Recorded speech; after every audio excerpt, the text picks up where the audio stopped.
पिछले लेक्चर में correlational research तक पढ़ लिया था, तो नेक्स्ट पार्ट में हम फर्दर जो रिसर्च हमारी बची हैं उनको पढ़ लेते हैं। देखिए, एक्सप्लोरेटरी रिसर्च में क्या होता है, इसमें हम कुछ चीज़ को एक्सप्लोर करने की कोशिश करते हैं।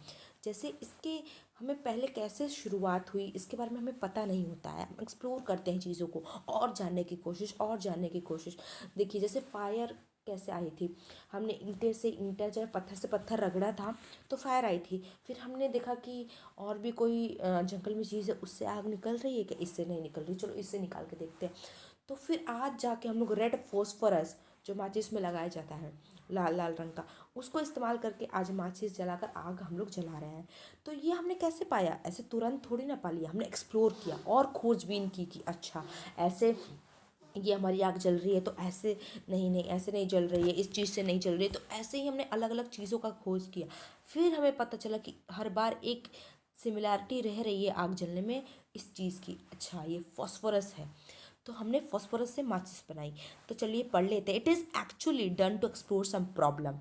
देखिए यहाँ पे क्या है, हम लोग कोई एक्सप्लोर कर रहे हैं कोई प्रॉब्लम को, which is not properly defined, हमें पता नहीं है वो चीज़, हम बस ऐसे ही खोजबीन कर रहे हैं। And to find more information about that problem. Under this no prior information is available. Exam में पूछ सकता है, under which type of information we do not have any prior information, that is exploratory research. ठीक है, historical research में हमें prior information होती है। अगर हम लोग रामायण में क्या क्या हुआ था उसके बेसिस पे कुछ खोज कर रहे हैं, तो हमें कुछ तो इन्फॉर्मेशन है कि चलिए हमारा ये हुआ था, पास्ट में हिस्ट्री में ये हो चुका था। लेकिन एक्सप्लोरेटरी में तो वो भी नहीं होता है। परफेक्ट एग्जाम्पल हम लोग कह सकते हैं कि जैसे बहुत सारे साइंटिस्ट, अभी कोरोना वायरस नया है, किसी को पता नहीं है, खोज कर रहे हैं कि कोरोना वायरस में कैसा वायरस है, कैसे ये ख़त्म होगा, इसकी शुरुआत कैसे हुई, ये क्या कोई लैब में बनाया है या किसी एनिमल से फैला है, समझ रहे हैं। तो ये हमारा एक्सप्लोरेटरी रिसर्च में होता है। नेक्स्ट पढ़ लेते हैं, हमारा हिस्टोरिकल रिसर्च। मैंने पहले भी थोड़ा सा भी आपको हिंट दिया था। It is qualitative research. Under this a person want to find some knowledgeable thing from the past. क्या होता है, जो हिस्टोरिकल रिसर्च है ये क्वालिटेटिव रिसर्च है, क्वांटिटेटिव रिसर्च नहीं है, क्वालिटेटिव रिसर्च है। क्वांटिटेटिव रिसर्च में क्या होता है, कुछ न्यूमेरिकल्स या कुछ डेटा का यूज़ होता है, लेकिन क्वालिटेटिव रिसर्च में ऐसा नहीं होता है। हिस्टोरिकल रिसर्च में क्या होता है, ये टाइप की क्वालिटेटिव रिसर्च है। ठीक है, इसमें क्या करते हैं हम लोग, पास्ट से जो बीत चुका है उसमें से कुछ नॉलेज फुल थिंग निकालना चाहते हैं। ठीक है, जैसे कि हम लोग कह सकते हैं कि वर्ल्ड वार 1 हो गया, 2 हो गया, चाहे रामायण की असलियत हम लोग जानना चाहते हैं कि रामायण जैसी कोई बुक लिखी गई थी तो क्या कोई सीताराम थे। तो वैसे ही हम लोग हिस्टोरिकल रिसर्च करें, तो हम लोग चलिए क्या कर रहे हैं कि हम स्टडी कर रहे हैं कि वर्ल्ड वार 1 कैसे हुआ, क्या कारण थे, क्या दिक्कत उसमें हुई जो बीत चुका है। ठीक है, तो हम और वर्ल्ड वार 1 और ये 2 की स्टडी करते हैं, उसमें नुकसान देखते हैं कि क्या नुकसान हुआ था। हिस्ट्री की बुक ही आपकी पूरी की पूरी बनी है जिसमें एक चैप्टर रहता है वर्ल्ड वार 1 वर्ल्ड वार 2 किन किन कंट्रीज़ के बीच में हुआ। ठीक है, नेक्स्ट पढ़ लेते हैं हमारा। उससे पहले एक चीज़ नोट कर लीजिए, ध्यान में ले लीजिए, एक ही चीज़ का दो दो नाम होता है, जिससे एग्जामिनर हम लोग को कंफ्यूज करने की कोशिश करता है। एक्सप्लेनेटरी रिसर्च को ही कॉजल रिसर्च कह के कभी कभी यूज़ कर दिया जाता है, कभी कॉजल रिसर्च कभी एक्सप्लेनेटरी रिसर्च, दोनों सेम है। And exploratory is different. Explanatory मैंने आपको पार्ट 1 में बता दिया। And this can be use interchangeably. Post facto research को हम लोग कॉजल कंपैरेटिव रिसर्च भी बोलते हैं। कॉजल और कंपैरेटिव, ठीक है, जो कॉज हो चुका है उसको कंपेयर करके देखते हैं, x post facto, right. Next हमारा है अप्लाइड रिसर्च। अप्लाइड रिसर्च जो है वो थोड़ा वाइडर टर्म है एक्शन रिसर्च से, और जो एक्शन रिसर्च है वो थोड़ा स्मॉलर टर्म है। अप्लाइड रिसर्च के अंदर आता है एक्शन रिसर्च, तो ये वाइडर है, पर ये इतनी इमीडिएट सोल्यूशंस नहीं देता है जैसा हमारा एक्शन रिसर्च देता है, but not as immediate as action research की तरह ये इमीडिएट रिजल्ट नहीं देता है। 3 टाइप के रिसर्च आते हैं अप्लाइड रिसर्च के अंदर। हमारा एक आता है इवैल्यूएशन रिसर्च, जिसमें हम जो प्रॉब्लम हुई उसका इवैल्यूएशन करते हैं कि हमारे में क्या कमी रह गई थी, हमारे मार्क्स क्यों कम है, इवैल्यूएशन।